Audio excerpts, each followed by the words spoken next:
Esta semana, la Comisión de la Cámara de Diputados empezó a analizar la acusación constitucional presentada en contra del exministro de Salud, don Jaime Mañalich, por su eventual responsabilidad al poner en riesgo la vida y salud de los ciudadanos.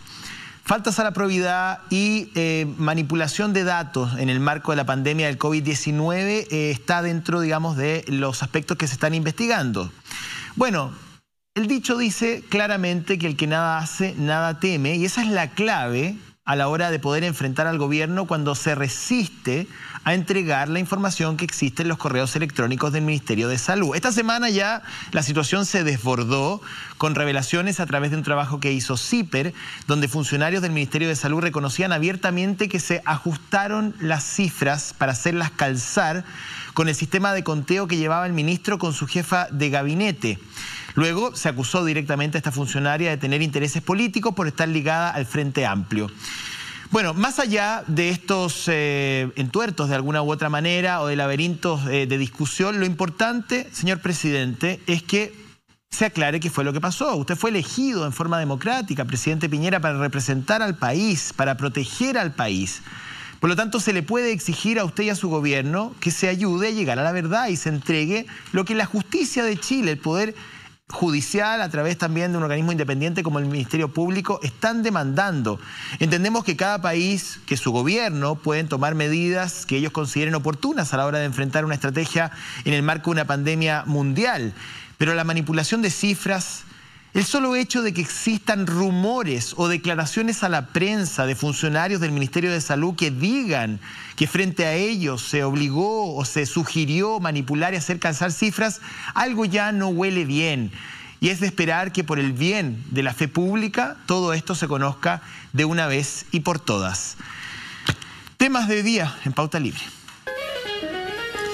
Sigue la polémica luego de que el ministro de Salud se negara a entregar los emails de sus autoridades por, según sus declaraciones, comprometer la seguridad nacional. Además, esta semana dos funcionarias del MinSal declararon y aseguraron que el ministro Mañalich les pidió en su momento hacer calzar los números, porque había dos conteos paralelos en el ministerio, uno de la jefa de gabinete del ministro y otro de EpiVigila, que es una plataforma informática.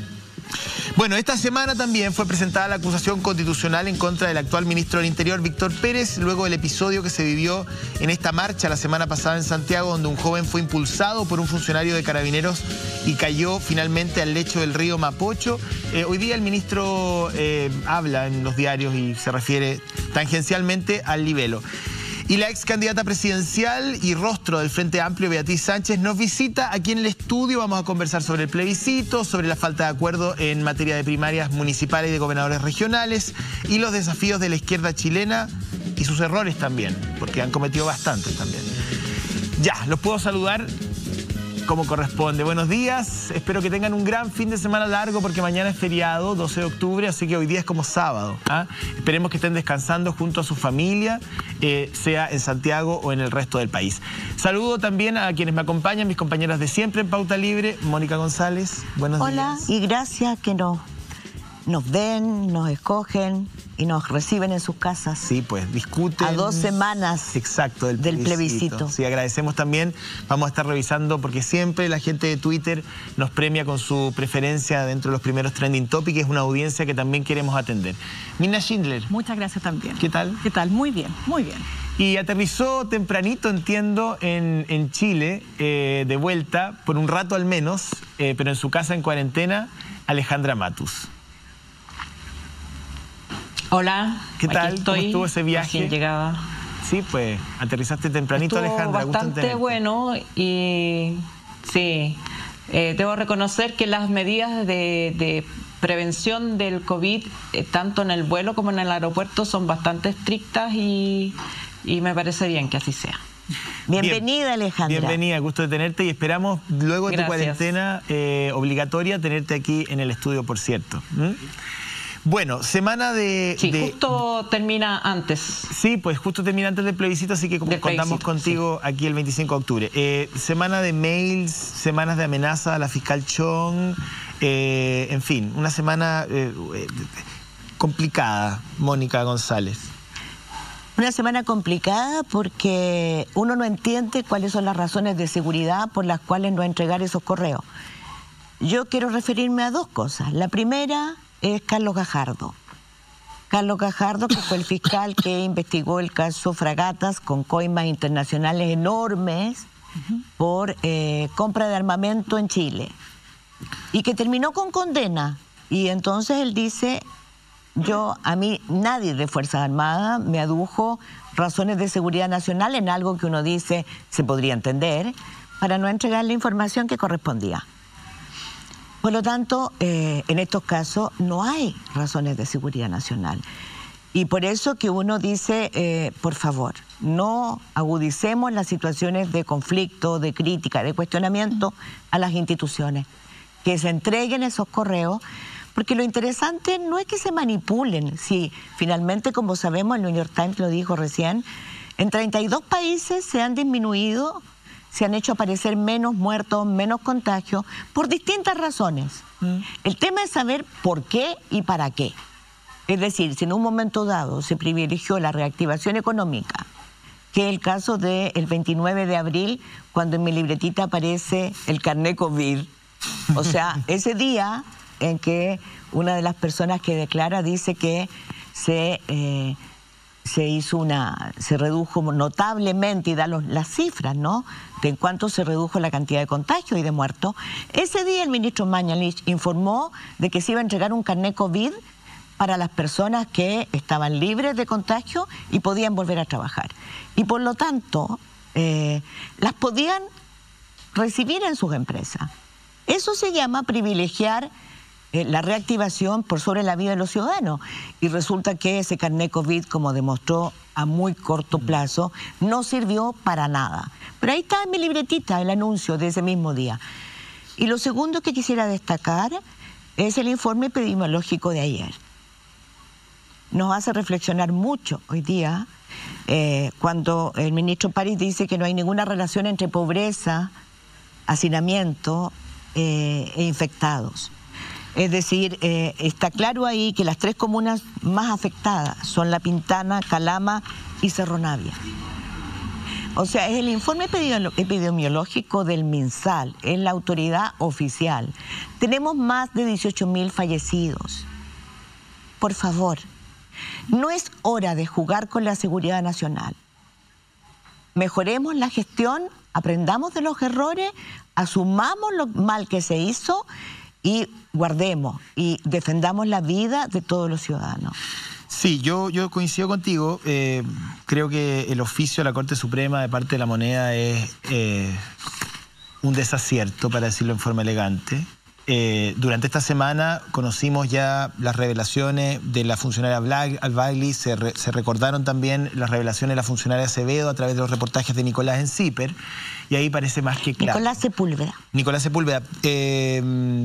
Pero además había un elemento que me llama la atención, con esto paso a Mina Schindler, que además esos correos no solamente demostrarían, según lo que publica CIPER esta semana, que se hicieron calzar los números por la razón que sea. Yo estoy de acuerdo contigo, Mónica, a lo mejor era parte de una estrategia legítima, no lo sé, pero además que había una influencia importante de la Moneda en la estrategia están los nombres sanitaria. Están los nombres en el reportaje de CIPER de los dos funcionarios del segundo piso de la Moneda, que son los que van en calidad de interventores al Ministerio de Salud.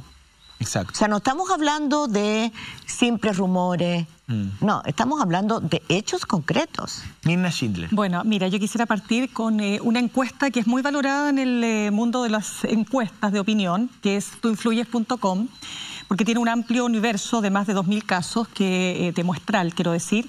Y en esa encuesta hay una pregunta que me parece que va muy de la mano con lo que estamos conversando. ¿Qué tanta confianza en materia de pandemia?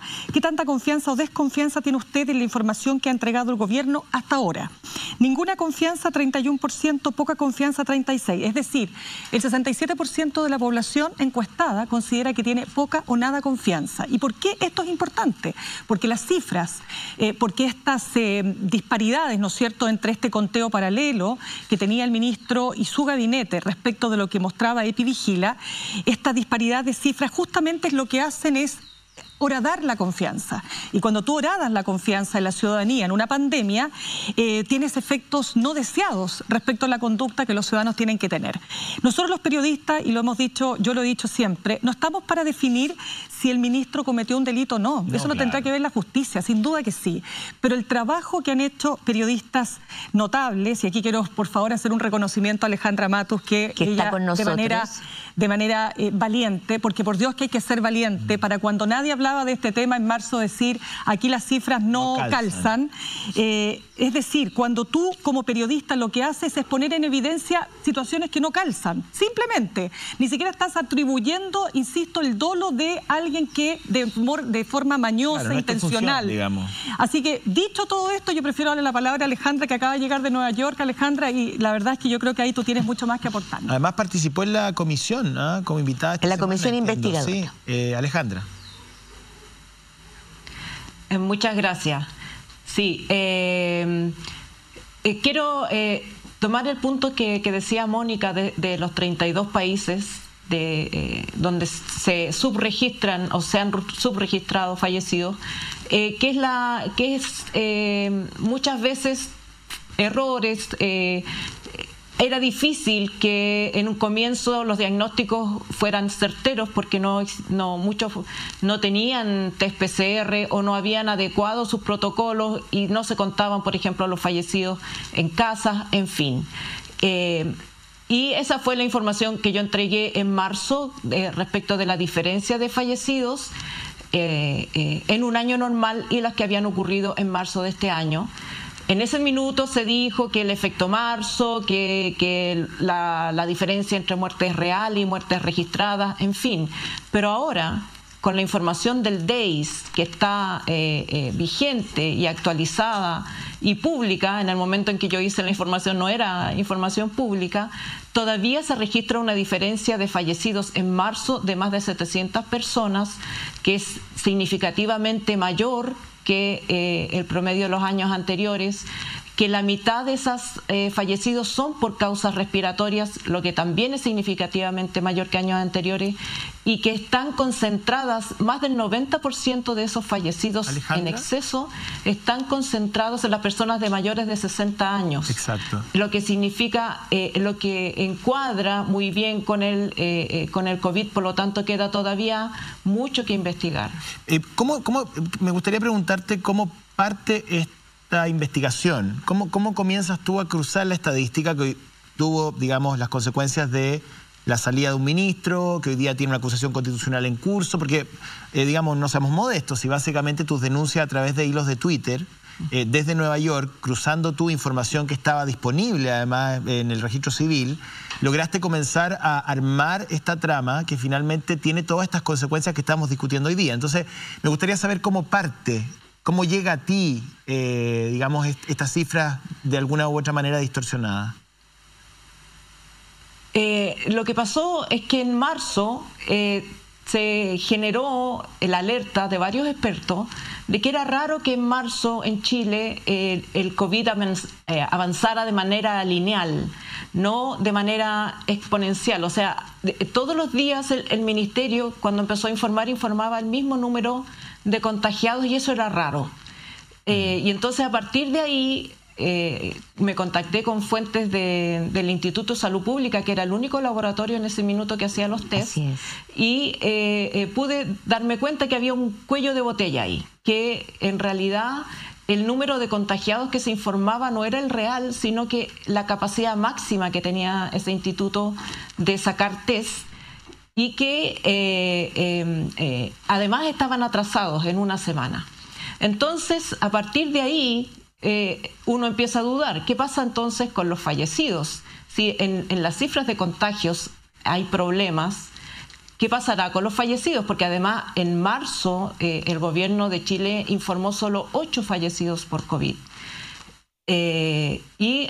Usé un método que ya usaba el New York Times y otros medios, que básicamente comparan el número de fallecidos en tiempos normales con el número de fallecidos con el COVID. Pero las cifras no estaban públicas, no había ninguna cifra disponible y ese fue el principal problema. El principal problema también era la disponibilidad de datos. Y yo pude conseguirme con una fuente reservada los datos del registro civil que luego se empezaron a publicar, pero en ese minuto eran reservados. Y con esa información sacamos, con la ayuda de mi hermano que es ingeniero y otro académico de la Universidad de Chile, sacamos esos promedios y salió este resultado. Mónica. Alejandra, yo a mí me gustaría seguir con la investigación de Alejandra, porque cuando tú dices y tú empiezas a sacar el limpio de que hay una diferencia, la reacción, ¿no es cierto?, es desmentirte, es desvirtuarte, ¿no es así? Sí. O sea, viroterrorismo fue lo menos que dijo el ministro Mañalich, claro. Y bueno, entonces ministro Mañalich. Estamos hablando de algo que ha sido la tónica, ¿no? O sea, aquí la información que se entrega oficial es la verdad absoluta, la verdad que hay que respetar, y lo demás es o terrorismo o son mentiras. O como hoy día el ministro Víctor Pérez dice que la fiscal Schonk cometió un error al acusar a Jacqueline Van Rieselbergher. O sea, aquí ha habido un problema grave. Más allá de todo eso, Alejandra, ¿qué es para ti lo más importante de dilucidar en este momento con respecto a si hubo manipulación o no?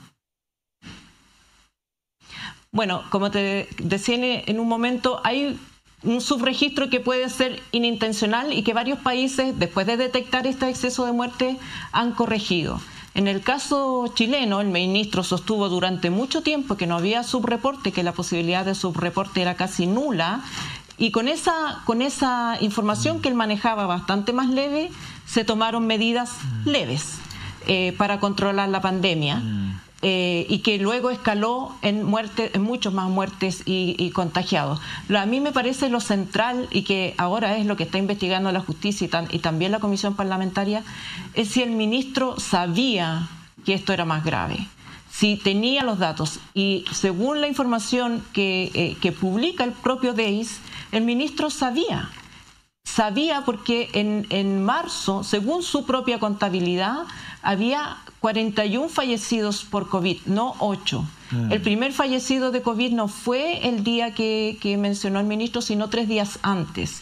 El primer contagiado no fue el 3 de marzo, fue el 2 de marzo. Entonces, todas las cifras, y estas son cifras, estoy señalando solo cifras oficiales, las cifras que el Ministerio conocía, no solo a través del DEI, sino a través de la Dirección de Planificación Sanitaria y a través de las personas que trabajaban en el informe epidemiológico, todos mostraban un cuadro más severo, y según estos testimonios que son coincidentes, hubo decisiones políticas para mostrar una imagen menos grave, y eso tuvo consecuencias en la vida y la salud de las personas, y yo creo que ese es el punto central que hay que aclarar. Perdón, ahí me gustaría rescatar otra de las cifras oficiales que salen en el informe epidemiológico de ahora, el último, que el 18 al 21%, el 21% de los más de 18.000 fallecidos que contamos a la fecha,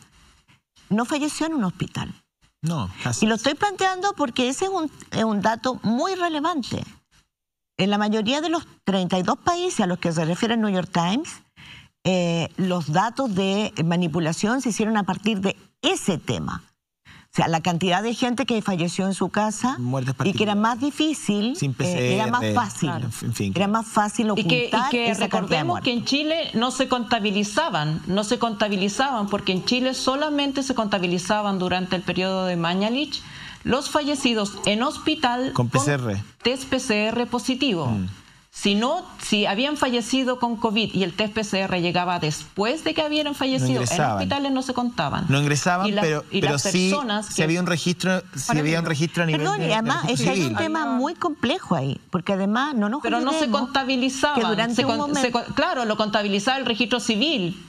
Y de hecho el funeral se hacía con protocolo COVID, pero no se contabilizaba en la lista oficial. Pero más allá de la contabilización, por decisión política. Más allá de la contabilización, hay que destacar algo que es importante. Es importante para lo que viene, porque eso es lo que hay que sacar en limpio, ¿no? Cómo corregir errores para resguardar mejor la vida de la población. Porque los hospitales estaban saturados. No nos olvidemos de ese horror que se estaba viviendo en muchos establecimientos hospitalarios del país, en que no había gente en los pasillos, había gente enferma en las ambulancias afuera. Es decir, mucha gente murió en su casa porque no pudo ser atendida en un hospital. Claro. Entonces, a mí me gustaría, ¿sabes qué? Destacar la soberbia de repente que nos impregna en este país.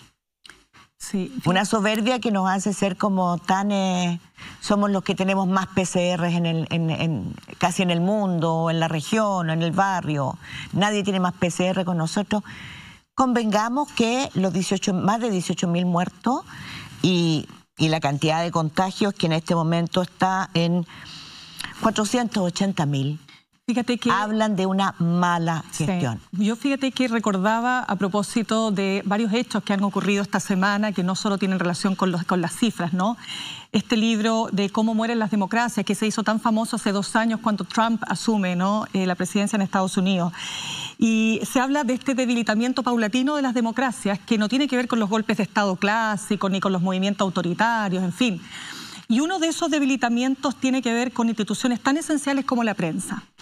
Entonces, cuando tú te encargas de desacreditar a la prensa y a los periodistas, particularmente aquellos que han hecho distintas investigaciones, el periodista de CIPER Chile, en el caso puntual de Alejandra, los ataques diversos, pero además a aquellos que han declarado ante la Fiscalía, que no son los funcionarios del MinSal, no es que le declararon a los periodistas, declararon ante la Fiscalía de este conteo paralelo o derechamente de esta necesidad de ajustar el número de casos, ¿no? Cuando el abogado Gabriel Saliasny, que representa al ministro Mañalich, habla de razones políticas oscuras, de las cloacas de la democracia, a mí me parece que eso es muy complejo porque entramos en un terreno entonces donde nos vamos al fondo del mensaje. No, pues claro. Y es determinar, a ver, pero si lo que están diciendo los periodistas, a ver, ¿tiene sentido o no tiene sentido? Determinemos si efectivamente acá se trató, lo que hemos dicho, ¿no? Respecto de si acá hubo una intención o no de ocultar, maquillar cifras para efectos de querer aparecer como los campeones de América Latina, no sabemos. Pero desacreditar al mensajero ex ante. O a los fiscales. O a los fiscales también, naturalmente, y ahí vamos a entrar después al otro tema, ¿no? De la fiscal Chong, es algo que lesiona gravemente la democracia, polariza al país. Pero nadie le dice nada al abogado Saliasny. Sí, bueno, acá lo estamos hablando. Nadie le dice nada a Samuel Donoso. ¿Puedo decir algo? Un cortito. Yo creo aquí, perdón, Mina, un cortito, en relación a lo que tú estás diciendo. El gobierno ha hecho, el soberano ridículo esta semana. O sea, la verdad que ha aparecido tratando de contener un dique que la verdad está a punto de destruirse. O sea, si uno lee las 2 publicaciones de CIPER y lee las declaraciones de la funcionaria Albagli, las declaraciones de la funcionaria Acevedo, que son declaraciones oficiales que ellas entregaron al Ministerio Público. Pero por eso te lo planteo. O sea, creo que es como tratar de contener un dique que es incontenible. Lo que pasa es que tú no puedes descalificar una opinión ante la Fiscalía, como es la de la exfuncionaria Andrea Albagli, señalando que ella es militante de Revolución Democrática.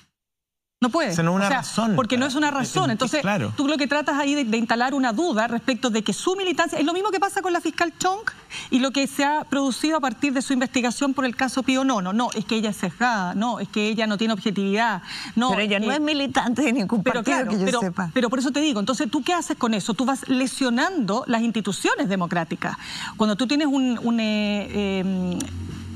parlamentario, un senador como Iván Moreira, que dice que no, pero si es normal, pues, si ella provoca por haciendo política... Perdón, pero ¿por qué lo dice Moreira? Bueno, estamos de acuerdo. Porque tendríamos que llegar al fondo del tema. ¿Por qué Iván Moreira le tiene tanto encono a los fiscales? Bueno, pero por eso digo, entonces... Pero porque es que eso hay que hacerlo, ¿no? Por el raspado de la olla, pues. También, es que para cerrar ahí, o sea, lo que quiero decir con esto es que finalmente la gente no es tonta, la gente se da cuenta que aquí hay algo que no está encajando, porque si no hay nada que ocultar... que se transparenten los medios. Obviamente. Ahora, si hay razones de Estado, que se defina de manera acotada, no, o acotadamente, bueno, ¿cuáles son esos esas razones, o más bien se establezcan Alejandra, cuáles son los mails que se tienen que entregar. Quería en esa misma línea. Y ahí hay una situación que yo creo que genera mayor confusión y mayor desconfianza. Alejandra, quería preguntarte a ti respecto de las declaraciones de la funcionaria Albagli, de las declaraciones de Acevedo. Incluso la funcionaria Albagli dice que se le pide el ajuste de cifras cuando ya había una diferencia sustantiva entre el conteo del ministro y su jefa de gabinete y el conteo de Epivigila, delante de más gente, en una oficina. ¿Tú conocías del contenido de estas declaraciones? ¿Conversaste con ellas en algún momento en tu investigación? No, tuve conocimiento de sus declaraciones de Joana Acevedo a través del informe que entregó el fiscal a la Corte Suprema y el resto lo que leí en la prensa. No conversé con ella. Sí conversé con otro funcionario, con en off the record, que no trabajaba directamente en el ministerio, pero sí trabajaba en un hospital chequeando los test PCR y enviándole la información al ministerio. Y ese funcionario me contó que los test que hacían en este hospital, cuando pasaban 4 días y no había llegado el resultado, el ministerio les decía que tenían que informar lo negativo. O sea, los test PCR, cuando se demoraban más de 4 días, se informaban como test PCR negativos. Aunque fuesen positivos en 10 días. Cuando llegaban esos test PCR con positivo, costaba mucho hacer el cuadre, porque ya se había entregado la información oficial. Entonces ahí había un problema grave del manejo de las cifras. Exacto. Y también recordemos que el ministro Mañalich intervino 5 laboratorios porque dijo que entregaban muchos resultados positivos. Ahora, y nunca se supo qué laboratorios eran esos, qué pasó con esos test descartados, no se entregó esa información. Entonces, creo que hay el punto central es que un gobierno puede ser inexperto, ineficiente, y sobre todo en una pandemia que es una realidad nueva para muchos gobiernos. Pero respecto de su obligación de cuidar la vida y salud de las personas, hay suficientes evidencias de que se tomaron decisiones políticas que no iban en esa dirección. Respecto de la pobreza, por ejemplo, en Cerro Navia, el exceso de fallecidos llegó a ser de 800% más que un año normal. Sí, bueno. Eso lo reportó la propia Joana Acevedo, sí, pues ella lo dijo, actual jefa de la DIPLAS. Vamos a seguir con el tema de las cifras, pero quería ir al tema de caso Pío Nono, porque ha habido entre este House of Cards que se ha producido con la fiscal Chong, y me parece, quiero empatizar con la fiscal Chong además. O sea, le llega una carta a su hijo tremendamente violenta y luego se produce esta suerte como de control del motoquero. Entonces, ella ha sido objeto además digamos, de los ataques indirectos del senador Moreira, de las descalificaciones. Bueno, directo e indirecto. De las descalificaciones del gobierno. O sea, yo de verdad... Además muy machista, Chong, ¿no? Esto no es para llorar. Si nos está viendo... La política, claro. Yo respeto su trabajo y respeto al Ministerio Público como un organismo vital para el desarrollo de la democracia y de la eficiencia de la administración de justicia. Y el otro tema que tiene que ver, hoy día el muchacho, el carabinero habla en el Mercurio. Sí, justamente. A ver, lo siguiente, yo creo que efectivamente se tiene que despejar qué fue lo que aquí pasó. Fíjate que yo parto de verdad de la base. O sea, yo cuando veo su declaración en el Mercurio, a él le enviaron las preguntas y él contesta, me imagino por correo, mail, no sé cómo lo habrá hecho, pero no es que lo fueron a entrevistar a donde está detenido. Este joven de 22 años, tiene 22 años. 22 años en el control del orden público. Eso también te habla de lo que está pasando con Carabineros, porque tal como decía un carabinero con el que conversaba el otro día, que también fue parte de este canal durante mucho tiempo, el ex general Daniel Tapia, señalaba que, bueno, se tuvo que ampliar la dotación de Carabineros después del 18 de octubre para el control del orden público. Y esa dotación supuso que muchos carabineros que no tenían la formación para estar en la calle, enfrentando situaciones muy, muy delicadas, muy complejas, bueno, tuvieron que salir a la calle. Ahí también hay un tema que va muy de la mano con la reforma que se espera de la policía uniformada. Fíjate que yo quiero pensar, y lo digo honestamente, yo ni por un segundo me pongo en la cabeza que ese carabinero quiso lanzar al joven al puente, por el puente, ¿no es cierto?, al río Mapocho. Pero el tema acá es qué ocurre previo a este hecho que hace que tú llegues corriendo, ¿no es cierto?, en una situación que de suyo es peligrosa, porque cuando estás en la baranda de un puente todo puede ocurrir, y finalmente por la acción, porque naturalmente que hay una acción del carabinero que ya sea ahí para entrar en leyes de la física, no sabemos, eso va a tener que ser demostrado. Lo que él dice es que él jamás tuvo la intención, ni mucho menos de empujarlo, y eso es muy determinante porque aquí lo que está en juego para él es si aquí hubo homicidio frustrado. O sea, cuando tú hablas de homicidio frustrado estamos hablando de que tú quisiste matar a una persona. Ahora aquí está todo el famoso dolo eventual respecto del dolo directo, lo que ustedes quieran. No soy abogada, no me corresponde. Lo único que quiero decirles es que esto habla también de una dificultad que tiene la policía para hacer frente a casos tan graves y de situaciones públicas tan complejas como las que se vivieron ese día. Ahora, lo que pasa a partir de ahí es lo que más me preocupa, porque a partir de ese instante nuevamente se instalan ciertas conductas que se repiten, ¿no?, en Carabineros, y es esta suerte como de encubrimiento, de establecer que aquí en realidad lo que había era la detención posterior de este joven en cuestiones que yo no entiendo por qué en esa se han ido desmintiendo. No se le pregunta por la cámara particular que él portaba, que no declaró. Exacto. Yo creo que... Por ejemplo. A ver, el primer punto, ¿no? Así como Mirna está hablando de este carabinero Zamora. A mí lo que me impacta es que evidentemente los hijos de nuestra patria no nacieron para ser asesinos ni torturadores.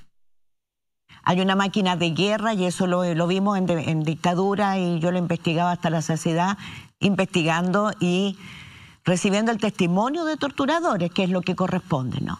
No nacieron para ser asesinos. Hay una máquina de guerra que se pone en marcha y que los convierte en tales.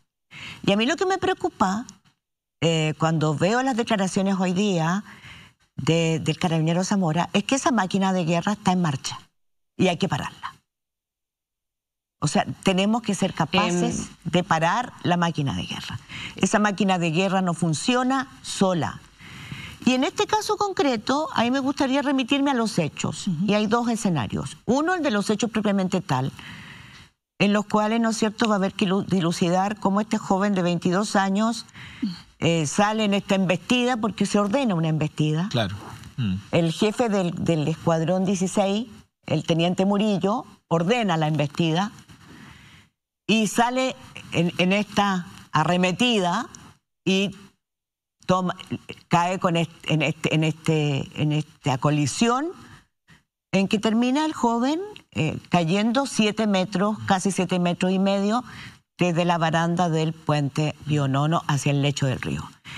Pero lo grave es lo que estamos hablando, cuando hay un protocolo y se mantiene el mismo patrón de comportamiento de mentir, encubrir y crear pruebas falsas. Porque lo que se hace, y yo se los quiero plantear... agregar un punto. Sí, me permite que voy a terminar, Alejandra, al tiro. Hay una minuta de detención. Se fabricó una minuta de detención que no existía porque este joven había caído. Porque este joven es rescatado, o sea, no hay ánimo de socorrerlo tampoco, es rescatado por el SAMU y por rescatistas, por brigadas de rescatistas, se le entrega al SAMU y después llega a la clínica. Y se falsifica una minuta de detención, en donde, por supuesto, como no pueden tener la firma, aparece la firma como hospitalizado, en la que participan 4 jóvenes, tan jóvenes como Zamora. El teniente Murillo, el teniente Fernández, los carabineros Burgos y Zamora. Y yo siento que eso es lo que nos debe que llamar fundamentalmente a parar esto. Porque lo mismo pasó en Huracán, en la operación Huracán, y lo mismo, exactamente igual, la investigación de CIPER demostró que fue exactamente igual lo que ocurrió con el asesinato de Camilo Catrillanca en 2018, en noviembre. Quería ir con Alejandra, pero Alejandra, dame un minuto porque para complementar algo. En la mañana leía de esta mesa que convocó el presidente el viernes para reformar Carabineros. Y cuando leía los nombres de quienes las componen, al menos los principales nombres, me sentí bastante defraudado, digamos, porque con todo el respeto al ministro Briones, al ministro, al ministro Monkever y otra serie de ministros, o sea, si son los ministros del presidente Piñera y de su comité político los que van a estudiar la reforma de Carabineros o los principales nombres de la mesa, me parece que el cumpleaños no va a salir muy bien, digamos, si los invitados son esos. Hubiese esperado del gobierno una mesa donde estuvieran sentados, digamos, personalidades del mundo académico, gente del Instituto de Derechos Humanos, pero no sus 4 primeros ministros del comité político. De acuerdo, pero yo le reconozco, perdona Alejandra, cortito, Víctor Pérez dice 3 cosas en esa oportunidad.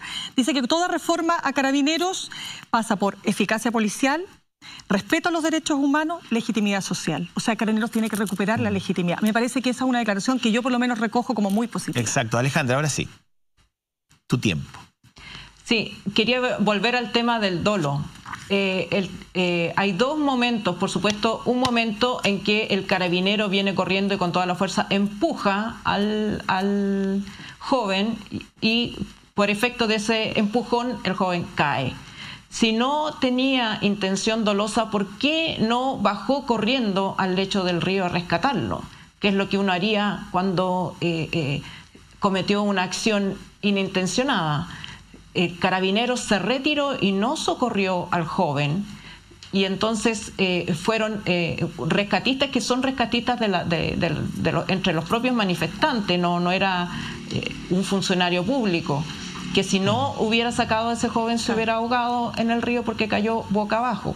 Entonces, cuando las personas hacen su defensa a través del mercurio, con probablemente la avisación de algún abogado, también hay que tomarlo en el contexto completo y no solamente decir no tuve intención como parte de la defensa, porque el resto de los hechos también habla, y eso es lo que está evaluando la fiscal Chong. Perdón, pero yo quería decir sobre Carabineros... Sí.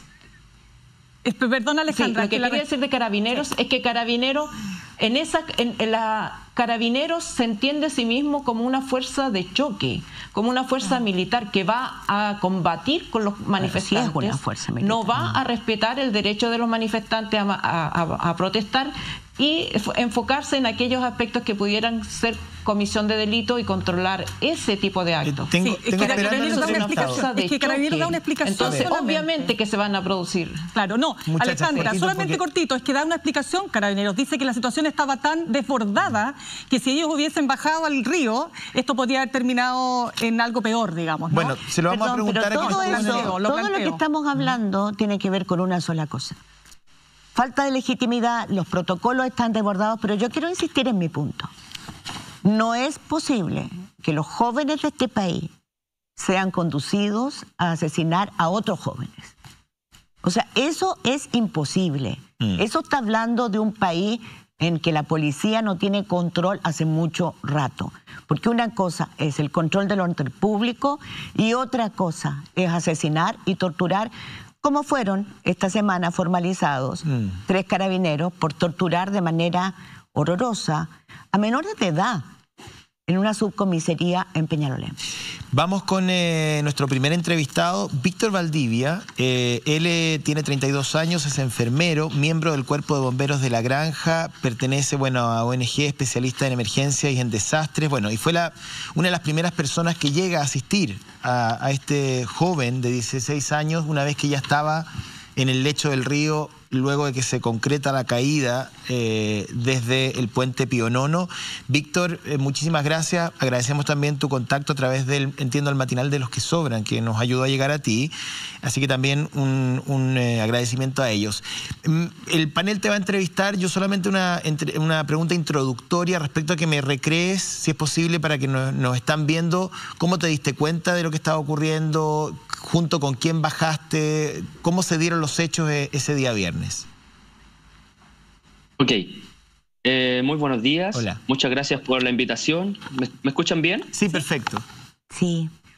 Ok, bueno, la verdad es que el día viernes yo me encontraba junto a mi equipo, como cada viernes o cada día en realidad que ocurren estos enfrentamientos en el centro, ¿cierto?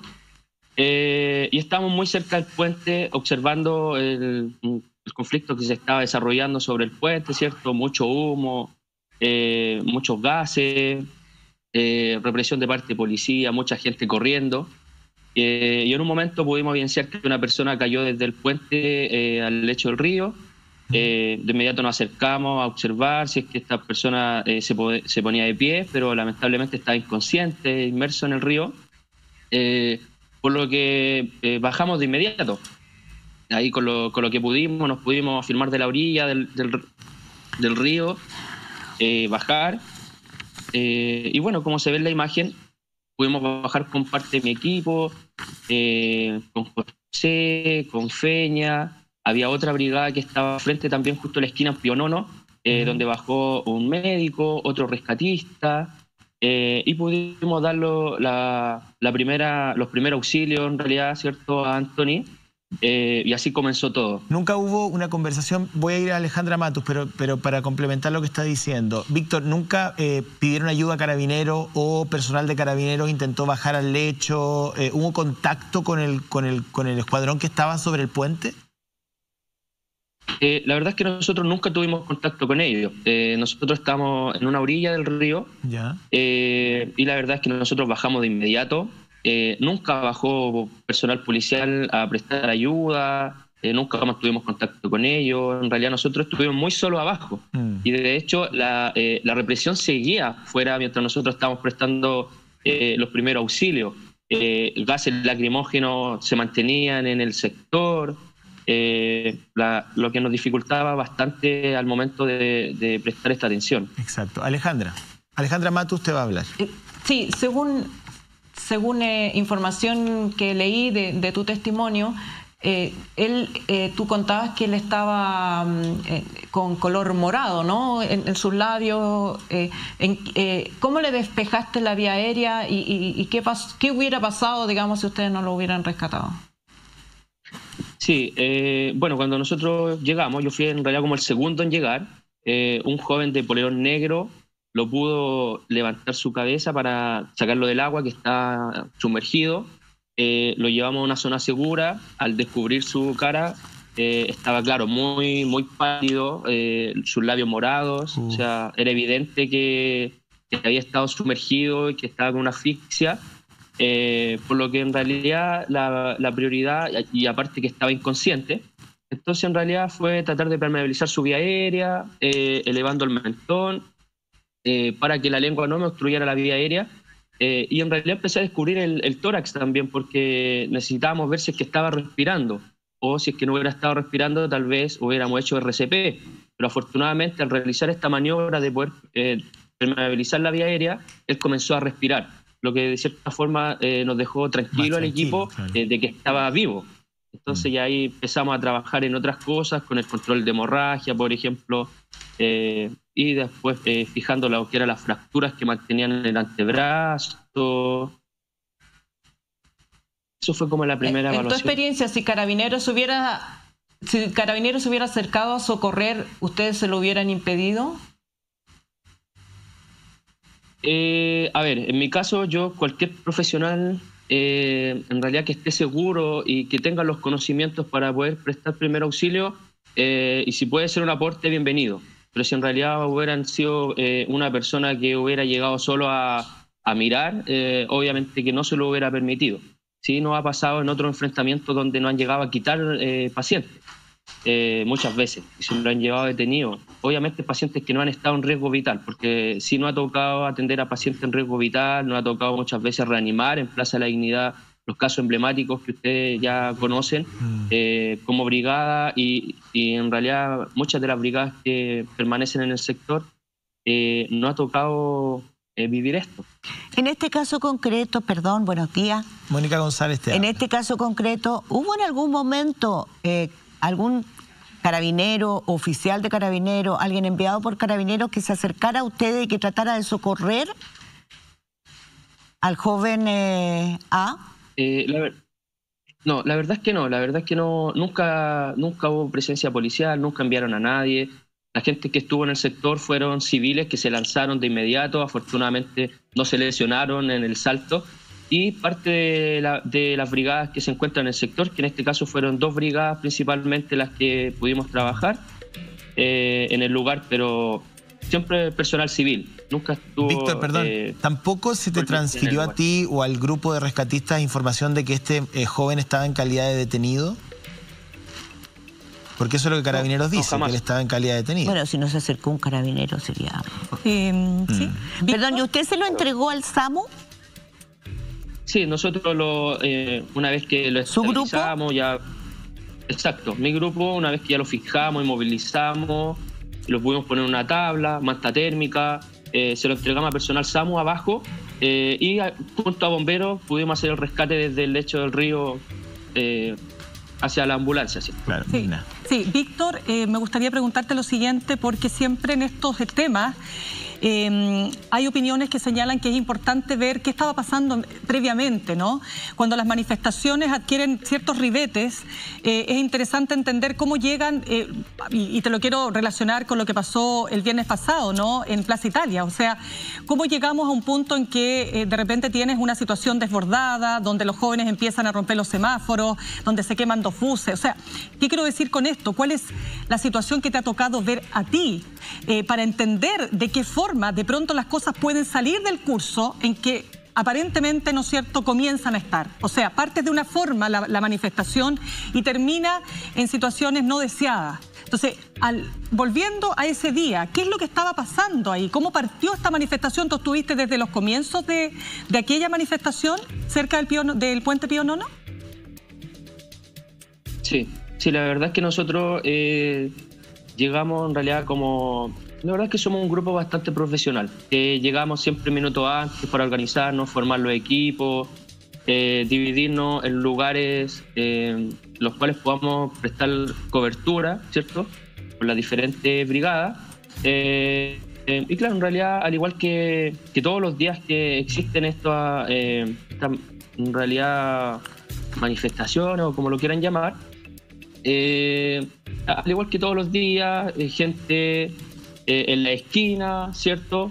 La policía lanzando los gases. En realidad... De acuerdo, pero ¿cómo se va produciendo el fenómeno hasta que terminar en una situación desbordada? Claro, como límite. Porque lo que aquí alega también Carabineros es que se producen situaciones extremas donde muchas veces se cometen errores, dice Carabineros, producto de la extrema violencia que ejercen los manifestantes. A su vez, los manifestantes dicen que la violencia es en respuesta a la acción de Carabineros. Entonces, al final... Cuando te lo pregunto a ti porque tú has estado ahí, ¿esto es una unidad de factores? ¿Puede ser lo primero como puede ser lo segundo? Es decir, ¿cómo explicarías tú lo que pasa? Porque uno termina con los hechos en que te encuentras con lo que pasó, te vuelvo al tema del viernes pasado en Plaza Italia, que ha sido tema todo el fin de semana. La violencia extrema, los semáforos rotos cuando habían sido recién repuestos, el tema de dos buses quemados. Entonces, te pregunto, ¿cómo se llega a esos niveles de violencia tú que estás directamente participando en tu calidad de bombero en esas manifestaciones? Exacto. A ver, la verdad es que siento que la violencia cada vez va... si bien los muchachos parten lanzando piedra a los vehículos policiales parten lanzando agua, y ahí como que siempre empieza un alza en la violencia. Los jóvenes, obviamente, como dices tú, empiezan a botar semáforos, empiezan a botar foco, y de ahí la policía empieza a reprimir con mucha más fuerza. Muchas veces hemos tenido lo que son los proyectiles por parte de balines, los mismos gases que ahora están mucho más fuertes, el agua que ahora quema. La verdad es que la violencia va aumentando todos los días. En realidad se ve que parte de forma progresiva, ¿cierto? Terminando en estos hechos. Y cuando ocurrió este hecho principalmente, sí, los jóvenes estaban muchas piedras hacia la policía. Perdón, yo quisiera, discúlpeme Víctor, yo quisiera centrarme en esas imágenes que están transmitiendo recién. Yo creo que quiero hacer hincapié en algo. A ver. Nosotros hoy día tenemos un elemento demasiado importante para lo que es la verdad. No la justicia y no la reparación, pero la verdad, que son imágenes captadas por un corresponsal de televisión. ¿De Telesur? Un corresponsal de televisión que no es de Telesur. ¿No es Telesur? No. Un corresponsal de televisión que captó esas imágenes y cuando llegó a su casa se percató que tenía las imágenes que dan cuenta del momento exacto en que el joven A, de 16 años, es impulsado, estirado, por encima de la baranda que tiene 1 metro, ojo, la baranda tiene 1,1 metros de alto.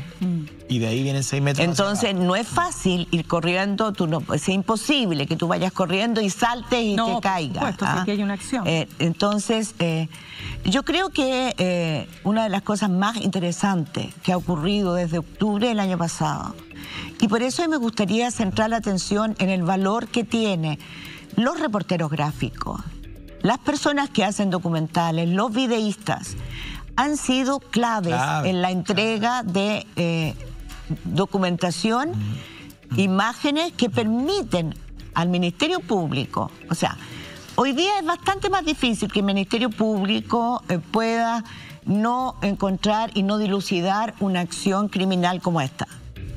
Y yo creo que en ese sentido, a mí también me despierta mucha preocupación cada vez que veo la violencia que se desata contra ese tipo de reporteros gráficos, videístas, y que hacen un trabajo importantísimo, tal como el trabajo que hacen las brigadas de rescatistas. Y yo quiero enfatizar en lo que tú estabas diciendo, José Antonio, en este momento. Nosotros tenemos un testimonio directo que aquí de uno de los rescatistas que nos está diciendo que no hubo en ningún momento nadie se acercó de Carabineros a intentar auxiliar al joven A. Nadie. En la minuta de detención se dice que sí. En las primeras bandas de grabaciones que hay de información desde los hechos al Ministerio Público y hacia la comisaría primera, se dice que sí, que se mandó a auxiliar. O sea, nuevamente estamos con mentiras. Y yo creo que en el tema de la violencia, tenemos que examinar la violencia no de blanco o negro. Tenemos que examinarla como una cadena en que, por eso insisto, hay una máquina de muerte, hay una máquina de violencia que se echa a andar. Desde esa óptica, porque yo vi una imagen en que hay un enorme carro que da miedo, el chorro del agua del Guanaco es un horror hoy día, cómo te empuja, cómo te hace daño, y que logra destruir un semáforo, pero así, de cuajo. Hay información a esta hora donde el juez Baltasar Garzón pide una visita de parte de la Oficina de Derechos Humanos de Naciones Unidas para que haga un informe respecto a la situación en el país. Se lo pide directamente a la alta comisionada Michelle Bachelet. Ahí está. Organizaciones solicitan a la alta comisionada de Naciones Unidas enviar misión de observadores de derechos humanos a Chile. Esto lo hace a través de una carta que ha sido despachada por Baltasar Garzón, quien fuera juez y de cara, digamos, claro, a una semana justamente antes del 18 de octubre. Yo quisiera decir que, ¿qué piensan? O sea, que tenemos que pensar en esta máquina. Y esta máquina se compone de varios elementos. El estallido social no nació porque a los jóvenes se les ocurrió salir, a un grupo de jóvenes se les ocurrió ir a romper lo que pasara por delante. No. Nació por una demanda multitudinaria de abusos. Y hay jóvenes que evidentemente, cuando ven que a Ponce Lerú se le rebajan una multa de $62 millones por cometer graves infracciones que dañaron a los, no solamente dañó a los accionistas minoritarios de Cascada, sino que a las AFP, a todos nosotros, y lo dejan en 3 millones por un fallo del Tribunal Constitucional. Entonces, ¿qué piensan los jóvenes? ¿Cuándo ha sido interpelado Ponce Lerú? ¿Cuándo ha tenido que ir un día a la cárcel por todo el daño que le ha hecho a la institucionalidad de este país? Es muy complejo. La violencia es un fenómeno que hay que analizar de una manera compleja y entera. ¿Qué piensan estos jóvenes cuando se le piden 10 años de cárcel para uno de los jóvenes que participó en el estallido social por algunos destrozos, que por supuesto yo no lo justifico, 10 años de cárcel? Y a todas estas personas que han provocado grandes daños, se las deja libres y nunca se les interpela. A ver, yo creo que Alejandra quería hablar. Sí, Alejandra, que yo quería decir un par de cositas y ahí voy contigo. Yo solamente, bueno, agradecer el testimonio de Víctor Valdivia. Yo creo que nadie avala la violencia. Sería una insensatez sentarnos aquí a decir que hay que destruir semáforos. Voy a ser bien directo y bien claro aquí. Nadie avala la violencia, no. Todos respetamos la ley, evidentemente, y queremos, digamos, tratar de fortalecer mecanismos de convivencia pacífica. Pero hay situaciones que son realmente objetivas, es decir, una persona, aunque haya cometido algún delito, aunque este muchacho haya estado efectivamente cometiendo delito. Voy a poner un ejemplo de que efectivamente estaba con una varilla de acero, como se dice, lanzando proyectiles, en fin. Proyectiles no estaban. O la varilla, en fin, lo que sea, no lo sé. Pero si efectivamente estaba en un contexto de comisión de delito, eso no lo hace merecedor. Y quiero decírselo a la audiencia. O sea, una persona que comete un delito, hay mecanismos en la ley para que pague por ese delito, pero no merece caer de un puente, no merece que nadie de Carabineros no lo asista. O sea, esos conceptos tienen que quedarnos sumamente claros. Y respecto de la violencia, que Mirna hacía la pregunta respecto a cómo esta situación va creciendo, bueno, evidentemente en una manifestación y en el mecanismo que hemos visto de provocación mutua, va creciendo la violencia, pero Carabineros, de acuerdo a su formación, uno esperaría que la contengan, que la administren. Que tengan adiestramiento para eso. Exacto, no pueden ponerse al mismo nivel de un grupo de violentistas de alguna u otra forma. Entonces, hay elementos que me parece que hay que considerar y decir que obviamente uno rechaza la violencia, pero hay que poner el punto en esos dos aspectos, me parece a mí, es una opinión muy personal. Alejandra y Víctor, está con nosotros Víctor, no lo dejemos fuera de la conversación, Alejandra. Sí, yo quiero decir dos cosas simplemente, que la fiscal Chong al actuar de la manera rápida en identificar la comisión probable de un delito y formalizar a su posible autor, lo que hace es otorgar paz a la sociedad chilena, porque si la fiscalía no hubiera actuado, esas mismas manifestaciones se hubieran multiplicado por 1000 por la rabia que da que cuando pasan estas cosas la justicia no actúa.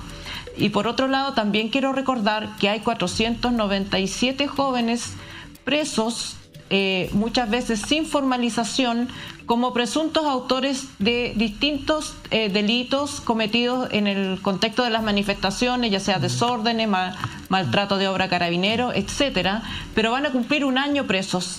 Y eso creo que también genera mucha rabia, que ponía a Mónica el dato de Ponce Lerú, que personas como Ponce Lerú, que han hecho un daño muchísimo mayor, ni siquiera pasan un día presos. Entonces, esa desigualdad que hay en el trato de la justicia, que es histórico, pero que se sigue manifestando en cada día, en cada acción cotidiana, en que unos van a la cárcel y otros reciben multas o clases de ética, también ahonda el descontento social y las manifestaciones. Sí, yo quería complementar lo que han dicho mis compañeras acá también, tú también, José Antonio, y también para darle la palabra a Víctor. Pero, a ver, yo estoy convencida, digamos, que de ninguna reforma policial se puede hacer sin la policía. Digo esto porque en redes sociales uno escucha decir que Carabineros se tendría que disolver, y eso, desde mi punto de vista, no tiene nada que ver con el camino que se requiere. Yo creo que Carabineros es una institución absolutamente necesaria para una democracia. Por eso que la reforma es tan importante y que se materialice. Carabineros, efectivamente, como dices tú, Mónica, muy bien, tiene un historial. Esto no parte el 18 de octubre. Hay un estudio muy bueno que hizo Claudio Fuentes, analista político, cuyo doctorado lo hace en violencia policial en la Universidad de Carolina del Norte, que habla de que desde 1990 a 2013 Carabineros presentaba 22.000 denuncias por abuso de autoridad, por violencia innecesaria. Entonces, acá estamos hablando de una constante que se agudiza naturalmente con el conflicto social y con el estallido, porque se trata de una situación que no se había visto en 30 años. Eso solo para dejar súper despejado en que yo creo que hoy día no hay nadie que dude de que es necesario reformar la policía de Carabineros. Dicho eso, me gustaría solamente preguntarte, Víctor, porque entendemos que el joven que cayó del puente está dado de alta. Eso es lo que que yo leí y en ese sentido la labor que tú realizaste y los rescatistas fue esencial. Esto podría haber terminado muchísimo peor, podría haber terminado en una muerte. O sea, estamos hablando 7 metros y tanto, como decías tú, Mónica. Por lo tanto, más que pregunta, darte quizás las gracias, ¿no?, de que evitaste una tragedia con la acción que tú tuviste ahí tan importante, noble y oportuna para salvar a este joven. Sí, muchas gracias. La verdad es que igual nosotros como equipo sentimos lo mismo. Afortunadamente estábamos ahí. Muchas veces la vida se encarga de ponernos en el lugar indicado. Así nos ha demostrado a lo largo de lo que ha sido este estallido social. Hemos podido dar respuesta a grandes, muchas veces a las grandes emergencias que hemos tenido en el lugar, ya que lamentablemente nosotros en realidad tenemos evidencia de 15.000 heridos aproximadamente en conjunto con todas las brigadas. Tal vez esos datos no se manejan, pero nosotros sí se lo hemos entregado a personal de Naciones Unidas y en realidad casos de extrema violencia. Y en este caso, afortunadamente, como bien digo, alcanzamos a estar ahí, pudimos dar los primeros auxilios, ¿Víctor?, a esta persona que estaba en asfixia, estaba inconsciente. ¿Sí? Víctor, una última pregunta, tenemos que ir cerrando porque tenemos a Beatriz Sánchez ya aquí en el estudio, pero me gustaría preguntarte si has podido conversar con el joven, no voy a mencionar su nombre, ¿has podido hablar con él o has llegado al círculo de su familia para saber cómo está? Sí, nosotros, bueno, desde los primeros minutos de la emergencia, cuando ya este joven empezó a recuperar conciencia, logré pedir su número telefónico, ya que él en realidad me pedía constantemente que no lo dejara solo, que lo ayudáramos. Y afortunadamente, como digo, me lo pudo dar, porque eso demostraba también que su estado de conciencia iba evolucionando favorablemente. Entonces me pudo compartir su número telefónico, desde ahí hemos mantenido el contacto, si hablamos. De hecho, nosotros Perdón, disculpe, Víctor, o sea, ¿usted fue el que le informó a la familia? No, la verdad es que no. No, yo no fui el que le informó a la familia, en realidad yo me dediqué a dar la primera intervención, los primeros auxilios, pero sí tengo contacto con él. De hecho, nosotros como rescatistas voluntarios le tenemos un obsequio también, le queremos hacer llegar una polera de parte de nuestro equipo, como lo hemos hecho así como con Gustavo Gatica y otras personas, ¿cierto?, que nos ha tocado brindar los primeros auxilios. Así que bien, hablamos anoche, fue la última conversación que tuvimos, está bastante mejor, muy agradecido de nuestro trabajo en realidad. Víctor, muchas gracias por este testimonio, gracias por tu labor. Gracias por estar con nosotros esta mañana. Creo que tus palabras son sumamente reveladoras. Muchas gracias a usted igual. Y bueno, aprovechando, nosotros como Rescatistas Voluntarios Chile, si nos pudieran seguir en nuestro Instagram. Sí, claro. Estamos realizando una campaña para lo que es sumar insumos, ya que lamentablemente todo esto nace de puro voluntariado, ¿cierto? Entonces ya se nos están acabando las gasas, las vendas, los apósitos. Así que en el Instagram Rescatistas Voluntarios Chile nosotros estamos realizando una campaña para los que... Se puede canalizar ahí la ayuda y la entrega de dinero o insumos, en fin, poder ayudarlo. @rescatistas, ¿cómo es la dirección? Rescatistas Voluntarios Chile. Ya, Rescatistas Voluntarios Chile, @Rescatistas Voluntarios Chile. Víctor, muchas gracias. Que estés muy bien. Buenos días. Igualmente. Ya, pues está con nosotros Beatriz Sánchez. Beatriz, ya vamos a conversar de política, pero tenemos comerciales antes, Mónica. ¿En serio? Sí, pero ya venimos. Claro, como le habíamos comentado, está con nosotros ya Beatriz Sánchez. Beatriz, buenos días.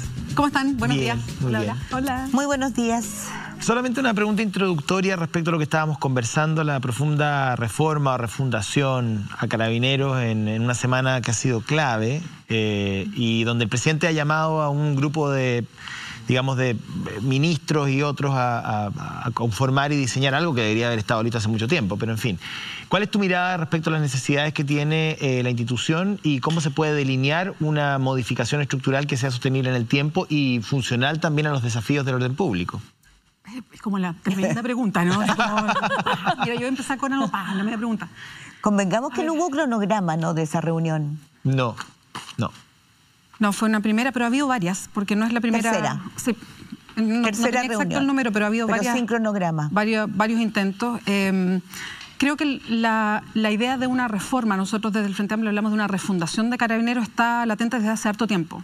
Y creo que en el último, desde el 18 de octubre, pero quizás desde antes, está muy presente la idea de mirar bien en profundidad lo que pasa en Carabineros. Y creo que esto se vuelve cada vez más urgente porque hay un problema aquí bien de fondo. ¿Y por qué hablamos de refundación y no solo de reformas? A propósito de que hay algunas dando vuelta, incluso que están hoy día en el Congreso. Porque pasa algo institucionalmente hoy día con Carabineros. O sea, hay una lógica institucional donde creo que hay que poner atención porque están pasando cosas graves con Carabineros. Y quiero poner atención en algunas cosas. Primero, Carabineros hoy día es una de las reparticiones públicas más grandes. Segundo, es una de las reparticiones públicas que tiene más presupuesto. Tercero, es la que tiene el control de las armas. Cuarto, ya lo han dicho ministros del Interior, no está sujeta al poder civil. Entonces, cuando tú tienes este panorama en Chile, creo que es peligroso. Lo que hemos visto en las calles hoy día es que Carabineros no solo no asume responsabilidades, sino que hay una violación a los derechos humanos. Lo hemos visto desde el 18 de octubre, con encubrimiento de los casos más mediáticos, pero esto no pasa solo desde el 18 de octubre. Si vamos antes del 18 de octubre, también había denuncias de encubrimiento, también había denuncias de violación a los derechos humanos y también había denuncias por torturas en comisaría. Esto no parte del 18 de octubre, esto viene de antes. Entonces, mi pregunta es, ¿qué más tiene que pasar a propósito de todos estos casos que conocemos para que nos metamos en profundidad lo que pasa con Carabineros? O sea, no solamente aquí que haya responsabilidades, o sea, no se va... yo entiendo que esto no pasa solamente ya por la salida de el general Rosas, que está a cargo de la institución, pero tiene que también haber, si esta es una institución jerárquica... Bueno, ahí coincides con el ministro del Interior, que dice hoy día en el Mercurio que la salida del general Rosas no soluciona absolutamente nada. A ver, yo no diría que no soluciona absolutamente nada. Eso es lo que él dice en el Mercurio. Sí, yo ahí no coincido con el ministro. Lo que digo es que la solución a Carabineros no pasa solo porque salga Rosas. Exactamente. Pero lo que sí tiene que haber es que si hay una cadena de mando, tiene que haber responsabilidades que se asuman. Yo me pregunto, ¿qué más tiene que pasar para que se asuman responsabilidades en Carabineros? Porque no han sido asumidas, se corta el hilo por lo más delgado y aquí hay cadenas de mando. Perdón, Beatriz. ¿Y qué más tiene, perdón, solo para terminar, qué más tiene que pasar para efectivamente meternos en una reforma profunda o refundación, como hablamos nosotros? Muy buenos días todavía. Todavía. Para nosotros es complejo hablar con usted porque usted fue hasta hace muy poco tiempo una colega. Sí. Y una buena colega. Ser periodista. Y una buena colega periodista. O sea, usted era una gran periodista. Ya habrá tiempo de preguntarle cómo se siente después de haber dejado eso. Pero a mí me interesa otra cosa. Si usted era una buena periodista, buena analista, incisiva, aguda, lo que usted acaba de decir me parece un lamento. Yo le digo un lamento boricano. ¿Qué más tiene que pasar para qué? Y eso es lo que nosotros vemos en los políticos, que entre paréntesis en la Escuela Bicentenario están a 1% de confianza. 1. Entonces, la periodista, cuando mira a la política, discúlpeme, pero lo tiene que hacer de vez en cuando. Yo no rehuyo, yo hoy día estoy en la política. Entonces, ahí hay una cosa que a cualquier persona le llama la atención, ¿no? ¿Por qué hemos seguido en este lamento? ¿Cuál es la razón para que Carabineros no tenga cronograma para la reforma, no tenga control público? Se le entreguen este presupuesto, más presupuesto a pesar de tener un fraude, que ya está en las audiencias, por 29.000 millones de pesos, el más grande de la historia. Que los Huracán, Camilo Catrillanca, Gustavo Gatica, Fabiola Campillay y las decenas de casos por torturas, por abusos, se siguen juntando, lo que demuestra que la formación es deficiente. Es decir, hay una deficiencia por patrón y un abuso por patrón, que ya a estas alturas es sistemático. ¿Por qué este lamento boricano de políticos y nadie le hinca el diente? Sí, yo creo que qué bueno que lo preguntas porque por lo siguiente, nosotros cuando surgimos el 2017, como parte de nuestro programa de gobierno, y esto no lo construimos solos y solas, lo hicimos con una serie de especialistas que desde hace mucho tiempo que estaban mirando Carabineros y haciendo esta misma lectura de que algo grave estaba pasando con Carabineros y que había una suerte de mirada para el lado de todos los gobiernos donde sucesivamente y de distintos colores se estaban agregando más funcionarios en una especie, y en algún momento estaba como periodísticamente, ¿no?, el término, estos Carabineros mármicos que se decía, ¿no?, con una formación muy expresa y rápidamente a las calles, en fin. Exacto. Y esto fue haciendo que efectivamente este número se volviera gigante en pocos años, ¿no? En 10 años se fue creciendo la institución. Nosotros en el 2017 planteamos una reforma profunda dentro de todo el paquete que presentábamos de seguridad ciudadana. Ya nosotros hablábamos de una reforma profunda a Carabineros. Hablábamos en varios sentidos. ¿Y? Bueno, eso lo presentamos. Nosotros llegamos al Congreso y hoy día somos el 11% del Congreso.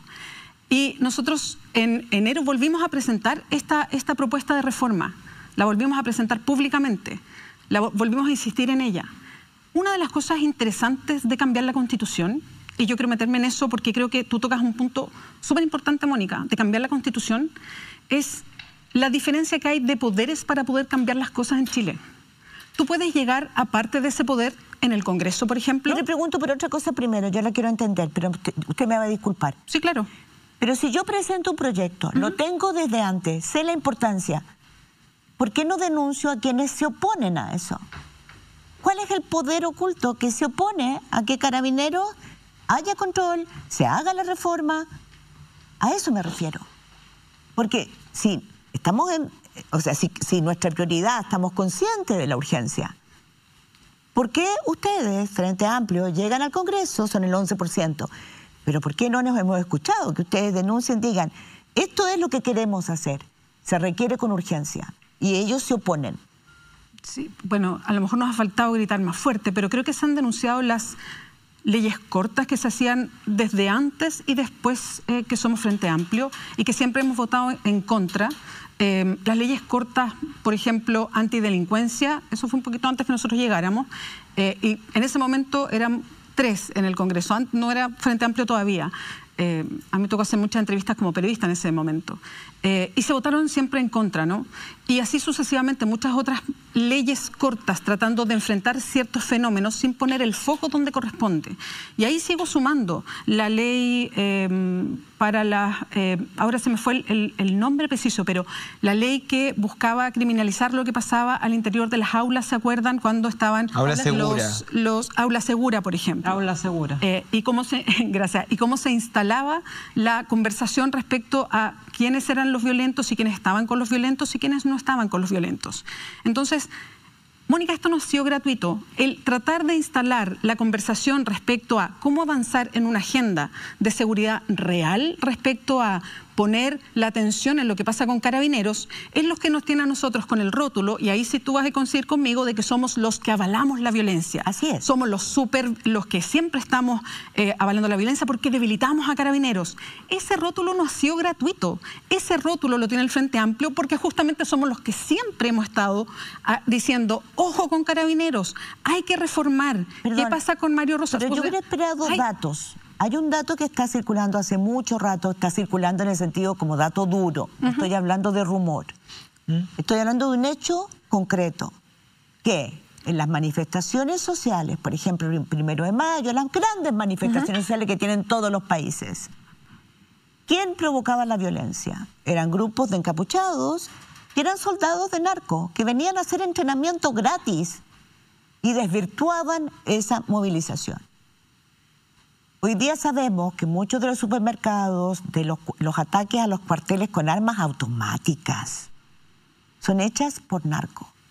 ¿Por qué no hay una denuncia? ¿Por qué no hay una división de un grupo político, ustedes, que digan, hagamos la división entre quiénes son los que protestan, los que son parte de este estallido, y estos delincuentes que solo buscan aprisionar a los pobladores porque son narcos? Perdón, yo creo que ahí tantos antecedentes a lo mejor para entrar a esa investigación no tenemos, para serte bien honesta.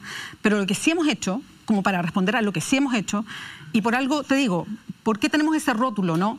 De que somos los que avalamos la violencia. No porque ninguno de nosotros haya dicho nunca que la avalamos, porque eso está así. Siempre hemos condenado la violencia, pero vamos en la profundidad, porque esto no es vacío, ¿no? Aquí hay una razón y podemos entrar a profundidad, pero quiero responder la pregunta que hacía Mónica antes. Y eso ha sido porque siempre hemos puesto el debate, uno, más de fondo, de qué significa efectivamente la violencia en Chile, y lo segundo es porque hemos puesto la luz de alerta de lo que pasa con Carabineros desde un principio. ¿Pero por qué votaron a favor de la agenda de seguridad del gobierno, entonces? No hemos votado a favor en todas las agendas de seguridad. Hay algo bien impresentable, Beatriz, respecto a lo que ocurría, por ejemplo, con las leyes antibarricadas, en fin, donde votaron a favor y luego se desdecían en Twitter, los Jackson, los Boric, que sí, que no entendimos, que no leímos. Y la verdad que ahí hay una ambivalencia en el discurso del Frente Amplio, y yo creo que interpreto a harta gente que ha votado por ustedes y que hoy día, la verdad que no entiende su comportamiento legislativo y su comportamiento en los medios. A ver, yo creo que ahí, puntualmente en esa ley, efectivamente, creo que fue un error de lo que pasó en el Parlamento. Cuando se votó una ley completa, hay un aspecto que se votó en específico a favor y que tenía que ver con los casos de afectación del orden público a propósito de la ley antibarricadas, que se llamaba. Y era un aspecto que se trató, hubo toda una interpretación, que lo único que se quería resguardar eran los negocios en específico cuando tenían afectación en los momentos en que había incidentes y destrozos. Nunca hemos estado a favor de la ley anti-encapuchados, ni la ley en contra de las barricadas, en fin. Y se dieron las explicaciones al respecto. Pero lo que le quería responder antes a la Mónica, y que tiene que ver, insisto, con nuestra posición en todo este debate respecto a Carabineros, es que hemos puesto la atención en contra de las leyes cortas que le dan más facultades a Carabineros para, por ejemplo, los controles de detención. Hemos puesto nuestra atención respecto a leyes cortas que van dando más facilidades a Carabineros, pero que no tienen un correlato respecto a lo que se le exige a esa institución o a las reformas adecuadas que se necesitan para que cambie en profundidad lo que pasa con Carabineros hoy día, y es lo que estamos viendo. Y de ahí que tenemos este rótulo, y ahí está como el ejemplo de por qué estamos identificados. Y hoy día, si ustedes ven las entrevistas que le han hecho al ministro del Interior, pero no es solo este ministro, es el anterior, y el anterior, y el anterior, cada vez se refieren al Frente Amplio como hay sectores que avalan la violencia, son sectores que debilitan a Carabineros, y nos hemos ganado ese rótulo básicamente porque hemos estado siempre desde la vereda de poner la voz de alerta respecto a lo que pasa con Carabineros. Vamos con Alejandra Matus, entrevista a Beatriz Sánchez. Alejandra. Así la Alejandra, ahí la veo en la tele. Está en cuarentena. Sí, Beatriz. Hola, Alejandra. Sí, hola. Con Beatriz estamos en un programa de análisis político también los viernes, así que nos vimos hace poco. Beatriz, cuando ustedes hablan de refundar Carabineros, ¿podrías delinear concretamente qué significa? ¿Cuál sería esa refundación? Sí, tiene que ver con un plazo inmediato y un largo plazo, digamos medianos y largos plazos. El plazo inmediato es una intervención ahora a Carabineros, a propósito de lo que está pasando. Una intervención que termine con la forma en que está enfrentando hoy día lo que pasa. Chile no está en una situación normal, está pasando por una crisis. Algunos dicen que vamos a venir a un estallido 2.0. Lo que nosotros vemos es que el estallido no ha terminado. El estallido ha sido uno solo y continúa, y quizás se aplaca por la pandemia. La gente responsablemente además se guardó por las cuarentenas, pero el estallido no ha tenido una respuesta. Hay una crisis instalada. Entonces, lo que ha pasado durante todo este tiempo y la respuesta de Carabineros con las graves violaciones a los derechos humanos ameritan una intervención hoy día a la institución. Eso es lo primero que proponemos. Respecto a una refundación, y esto ya tiene medianos y largos plazos, tienen que ver con una mirada más profunda respecto a cuál es la formación de Carabineros y mirar efectivamente cómo se forma a la gente. ¿Cuál es la instrucción que se da para Carabineros? Nosotros hablamos de refundación también porque no creemos en los dos escalafones. Creemos que esa es una división antigua, clasista, que no tiene que ver con los tiempos ni con las policías modernas. Hay una forma además de ir trabajando en Carabineros que no es profesionalizante. Hoy día Carabineros va subiendo de grados y según los grados se van repartiendo responsabilidades y no de acuerdo a la preparación de cada persona dentro de la institución para asumir ciertas responsabilidades. Hoy día es una policía militarizada, sí, y la idea es que sea una policía para la ciudadanía. Eso significa que tenga una formación de origen distinta y que tenga una relación con los municipios, con la ciudadanía, que conozca lo que hace cada territorio, que se pueda comunicar con la gente del territorio, que conozca eso, para tener relaciones humanas distintas y Beatriz, que entienda lo que pasa. solo como para mencionar, ¿para qué decir la profesionalización en aspectos determinantes de lo que sucede en la ciudad? Y lo último, el control de las platas externo. Sí, bueno, que sería muy importante. Sería burdo no contar con eso, digamos. Alejandra. Sí, Beatriz, tú mencionabas hace un momento el tamaño que tiene Carabineros, la cantidad de recursos que maneja y la autonomía con que funciona, a pesar de que teóricamente depende del Ministerio del Interior. Políticamente, una fuerza de esa naturaleza, que además está afectada por graves casos de corrupción desde su más alta jerarquía, no son casos de corrupción de Carabineros, de comisaría ni de tránsito, que además ha mantenido ese carácter militarizado desde la dictadura. ¿Cuál es el riesgo? ¿Qué podría pasar si esa policía se niega a ser intervenida o a ser reformada? Yo creo, Alejandra, que tocas un tema muy complejo porque estamos en una posición hoy día complicada con Carabineros. Y uno se hace muchas preguntas de lo que pasa hoy día, y por eso lo planteaba en un comienzo cuando me preguntaba Mónica respecto a la institución. Porque estamos en un momento en que Carabineros es muy grande, tiene mucha plata y que tiene el control de las armas. Entonces estamos en un momento en que creo que no hay que seguir poniéndose en la venta y hay que actuar respecto a lo que pasa. Entonces creo que nos enfrentamos a un momento en que esto se vuelve necesario, y tengo dudas que un gobierno como este pueda llevar adelante un proceso de cambio como el que se necesita. Bueno, el anterior tampoco lo hizo. El anterior no lo hizo, no tuvo con todo el Paco Gay bien escandaloso, digamos. Y con la Operación Huracán. Y la Operación Huracán, y no tenía tampoco un estallido como este, no tiene los antecedentes de hoy, ¿no? Pero una reforma o una refundación, una mirada profunda de cambio a Carabineros, creo que necesita un gobierno de mucha más fuerza, pero no solo un gobierno, sino una institución de mayor volumen. Uno duda de que los políticos quieran cruzar esa línea. Para una fuerza. Pucha, yo espero que sí. O sea, si yo que estoy en la política hoy día, digo, mira, no quieren todos cruzar esa línea. Yo espero que sí. Yo espero que haya un cambio. ¿Cuánto poder tiene Bruno Villalobos, que sabemos que era el jefe de Huracán y que era el jefe de esa especie de asociación ilícita que hacía el fraude? Pucha, Mónica, yo también me lo pregunto. Yo también me lo pregunto. Mirna. Yo también me lo pregunto. Beatriz, la quiero llevar a un tema más personal. Sí, voy al tiro, pero viene un cambio sustancial en cómo estamos mirando las cosas y el ordenamiento institucional, que yo creo que es vital para lo que estamos conversando y para el poder de este país y cómo se distribuye, que es el cambio constitucional. Y creo que en esa conversación, creo que lo que pasa con nuestra policía, con los militares, con el resguardo de la seguridad, también es un factor que tiene que analizarse y discutirse.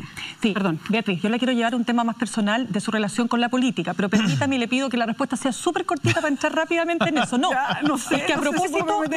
soy buena para hablar. Es que a propósito de lo que usted acaba de decir, el proceso constitucional, a 2 semanas del plebiscito, muchos ayer se preguntaban, o más bien se planteaban de manera con bastante preocupación, ¿no es cierto?, en redes sociales, que los hechos de violencia del viernes no ayudan precisamente a generar el clima que se requiere a 2 semanas del plebiscito. Si usted pudiera hablar con los jóvenes que participaron de la quema de los 2 buses, o sacar de cuajo los semáforos que se habían recién instalado en la zona de Plaza Italia, ¿qué les diría? Uy, es compleja esa pregunta, creo yo. A ver, yo creo en estos caminos. O sea, yo creo en el camino de la votación, yo creo en el camino de las respuestas institucionales, yo creo en ir a votar para cambiar las cosas. Para mí, que tengo 49 años y quiero hacer esa diferencia porque creo que hay diferencias generacionales también, yo pensé que nunca iba a haber el momento en que se iba a cambiar la Constitución de Pinochet. Para serte bien honesta. Y lo digo porque tenía tantas trabas para ser cambiada que pensé que no iba a llegar el momento en que podíamos llegar a un acuerdo para cambiar la Constitución. Y yo celebro este momento. Creo que es muy importante lo que va a pasar el 25 de octubre. ¿Usted cree que ellos lo entienden de la misma manera? Lo que pasa es que ahí entramos al otro tema. Yo creo que, y no sé si ellos van a ir a votar, no conozco bien ahí. La Mónica hacía como un cuadro de quiénes están detrás de la... Yo no lo tengo tan claro. ¿Pero qué les diría? Si pudiera decirles algo, porque a usted esos hechos, ¿qué le parecen además, lo que pasó el viernes? Lamentable, lamentable. Por eso, ¿qué les diría? No queremos eso. ¿Qué les diría? Pucha, a mí me encantaría que pudieran entrar o sea, que fueran a votar, que se entusiasmaran con el proceso, que confiaran algo más, pero yo entiendo también que hay desconfianza en este país. ¿Qué quieres que te diga? No puedo decirte, oye, confíen porque esto puede cambiar. Todos tenemos, o sea, yo quiero creer que todo va a cambiar. Perdón, para reforzar la pregunta de Mirna, pero usted le da un sentido a una manifestación violenta, perdón, ¿le da un sentido a una manifestación violenta a 2 semanas de un plebiscito histórico? Porque puede que le dé cierto sentido, porque usted encuentre que es legítimo y que tiene cierto sentido que esto ocurra, que a eso apunta la pregunta de Mirna. O sea, más bien, ¿qué le diría a estos jóvenes que participaron de esos hechos? Es que yo creo que no son los jóvenes, ¿no? No, pero por eso hay un grupo de jóvenes que son anarquistas, que no creen para nada por eso, en el plebiscito. Considerando lo difícil, pero es que quiero pasar al tema personal, así que, no sé, Beatriz, ¿algo más que decir sobre ese punto o vamos al tema? A mí me encantaría decirles, participen del proceso. Hay un proceso de cambio de constitución que creo que es un momento histórico para Chile, ¿no? O sea, es un momento que además se ganó en la calle. Perfecto. O sea, la calle presionó para que se lograra esto, insisto, no había ninguna posibilidad de cambiar la Constitución y esto fue una presión popular que logra un cambio como este. Beatriz, en marzo de 2017 todos nos desayunamos, como se dice en buen chileno, cuando usted anunció su candidatura presidencial. Usted deja el periodismo, se mete en política, va a las elecciones y obtiene 20% en primera vuelta. Y los que han estado en política dicen que la carrera, digamos, presidencial requiere voracidad, voluntad de poder. La gente que la conoce de cerca dice que usted no tiene voracidad de poder, que a usted le mueven otras cosas. Yo le pregunto, ¿es verdad?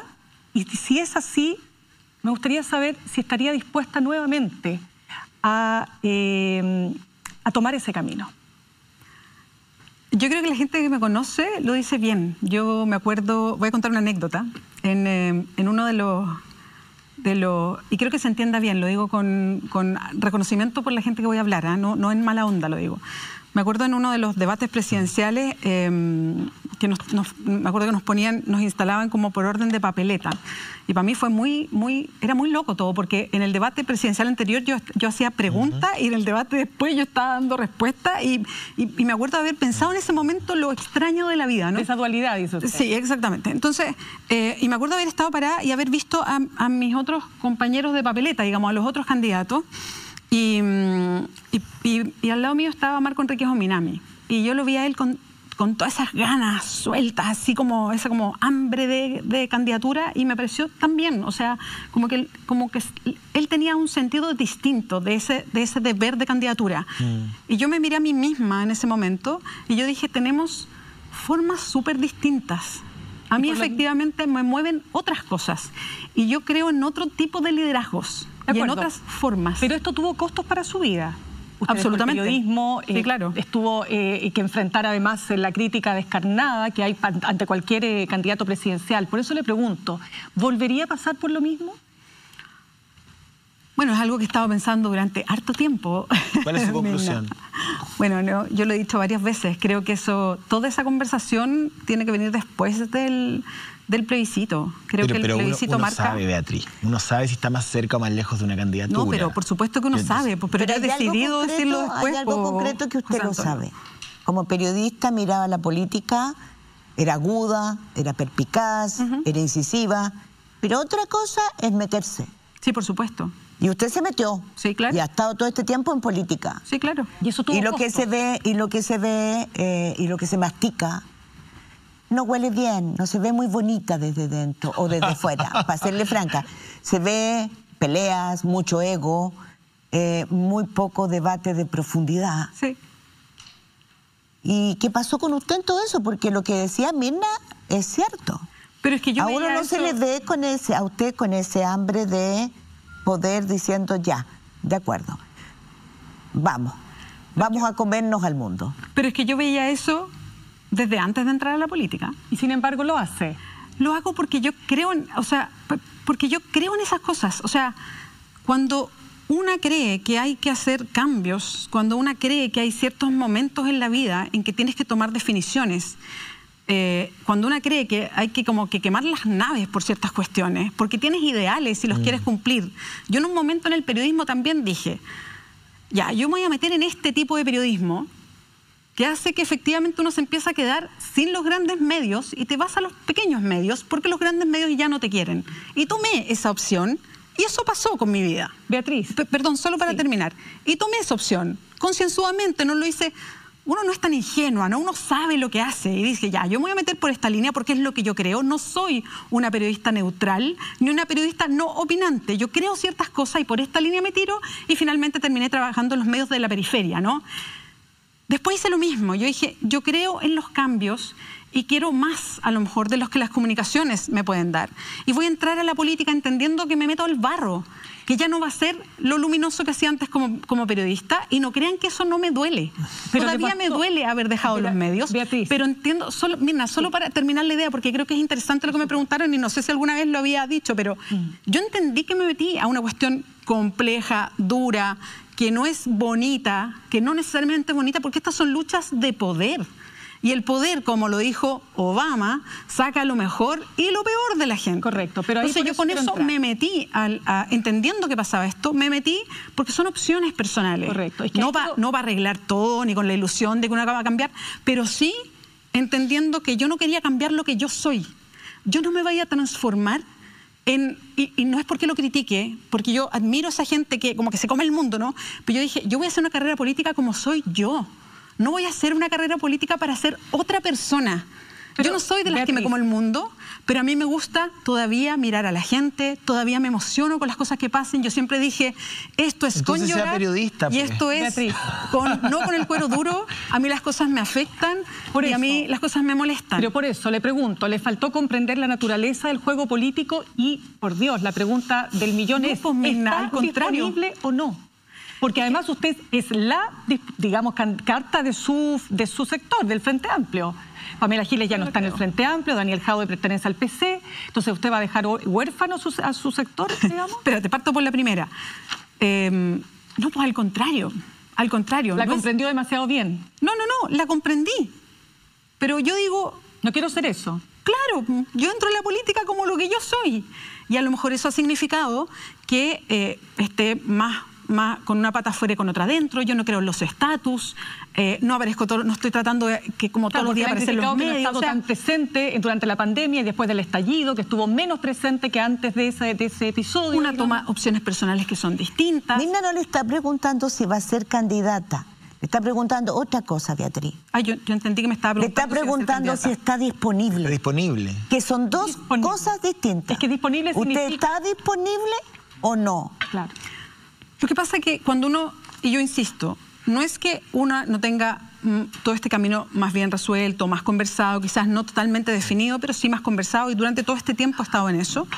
Pero mi opción hoy día es no tener esta conversación pública. O sea, eso es bastante evidente, ¿no? Sí. No es que yo les diga a ustedes, no, miren, no me decían. No es esa la respuesta. La respuesta es que no lo quiero hacer público porque entiendo que hoy día hay otras prioridades y después del plebiscito vendrá esa conversación pública porque hoy día la prioridad no está en las candidaturas presidenciales, en quién está disponible, quién no, mire, yo estoy aquí, mire, me muestro. No, hoy día mi prioridad es el plebiscito, es la conversación que estamos teniendo respecto a Carabineros en la importancia de un proceso constitucional.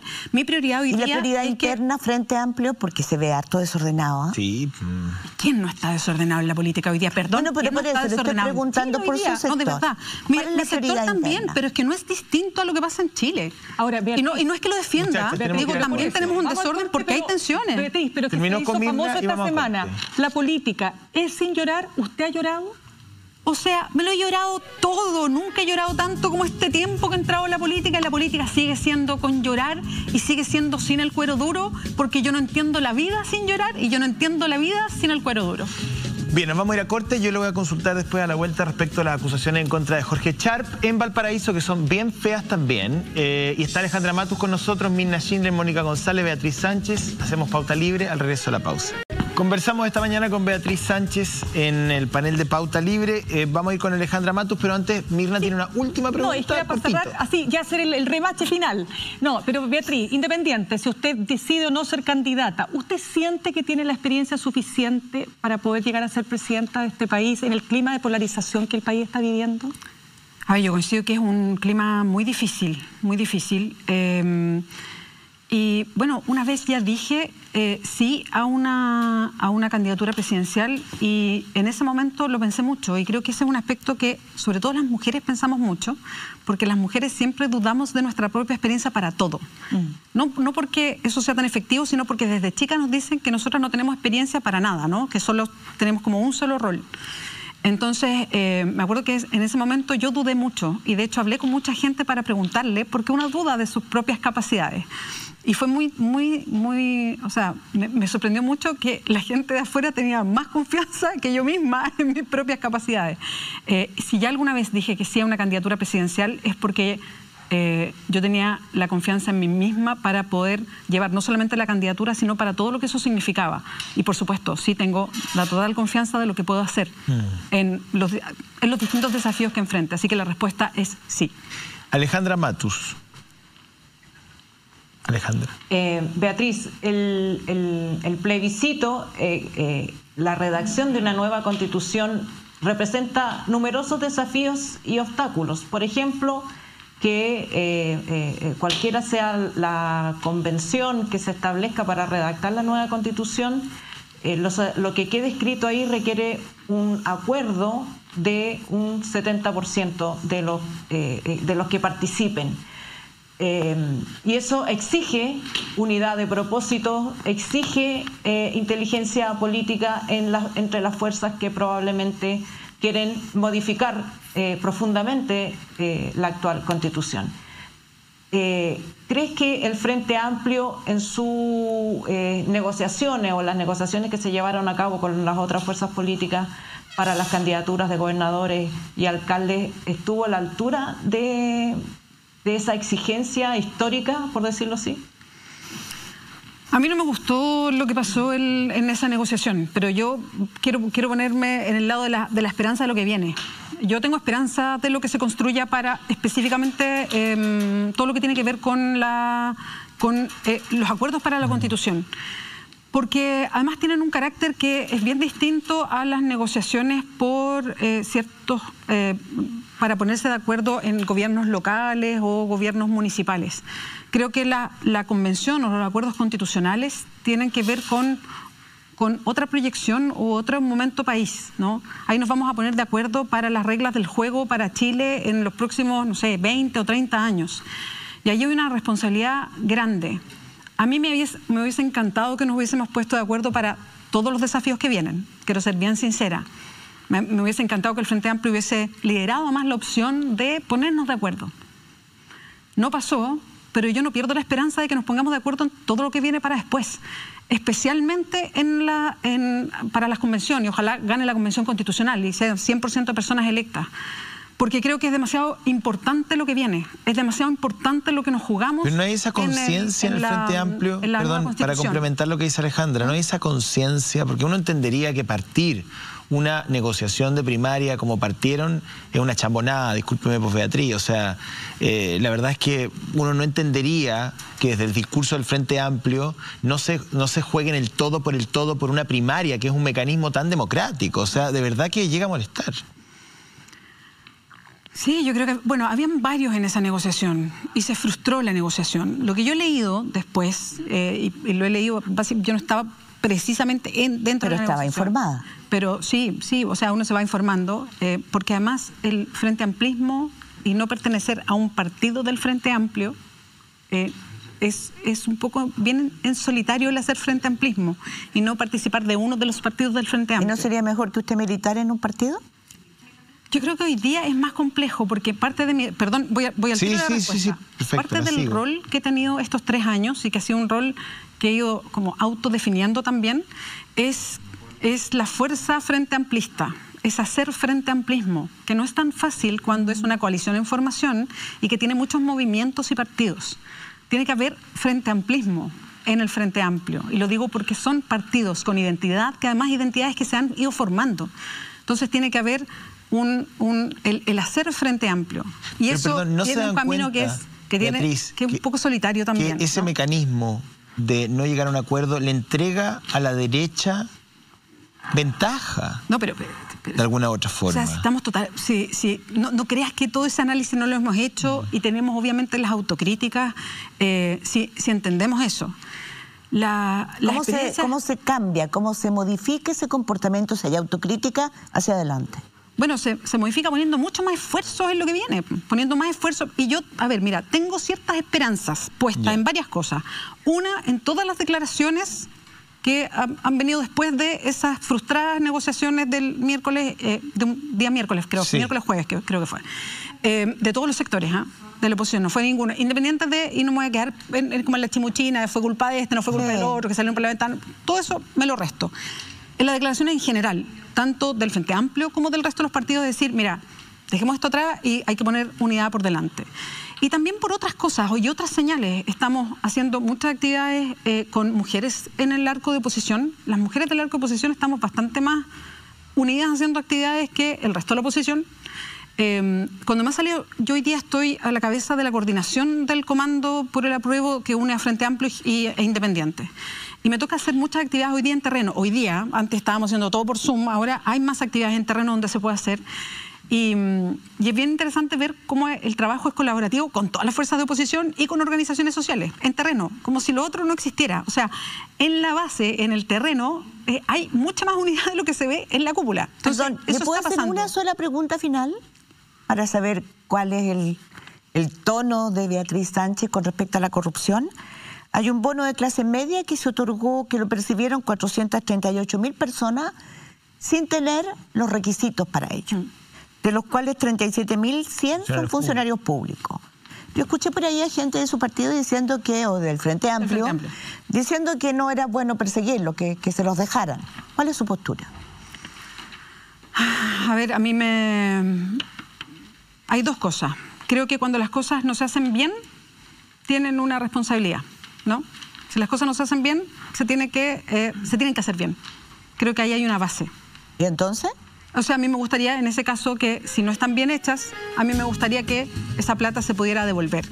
Dicho esto, es muy complejo hoy día en Chile que a las personas que se les dio mal un bono, se les exija devolverlo cuando es la clase trabajadora, y la misma semana que pasa esto, a un gallo como Ponce Lerú, entonces se los deja. Nos quedan 30 segundos. No, pues Mónica, lo que voy es que se tienen que perseguir las responsabilidades siempre. Ese es el tema. ¿Por qué se le persigue a la clase trabajadora siempre y no a Ponce Lerú? Ese es el tema de fondo. Ese es un tema que podríamos conversar en una segunda visita. Es que perdón, pero es que franja, querida mía. Sí, lo siento, pero es que ese es el tema de fondo. ¿Por qué se persigue siempre a los mismos y se deja a los mismos sueltos? ¿Por qué me sigue esa es base del estallido y esa es la pena que nos da. Querida, para que tengas tu regalo y gracias. Marley también para ti. Muchas gracias. Agradezco a Sarika Drorrich, que me ayuda siempre con mi vestuario, y a Jorge Elorriaga, dueño de Pastelería Candel, que siempre nos tiene estos pastelitos exquisitos. A Beatriz Sánchez, por supuesto, por habernos visitado. A mis compañeras Mónica, Mirna, Alejandra Matus, viene la franja electoral. Descansen este fin de semana largo y síganos en Instagram también, en Twitter y en todas nuestras redes y en todas nuestras cosas. Ya, que estén muy bien, que tengan un buen fin de semana.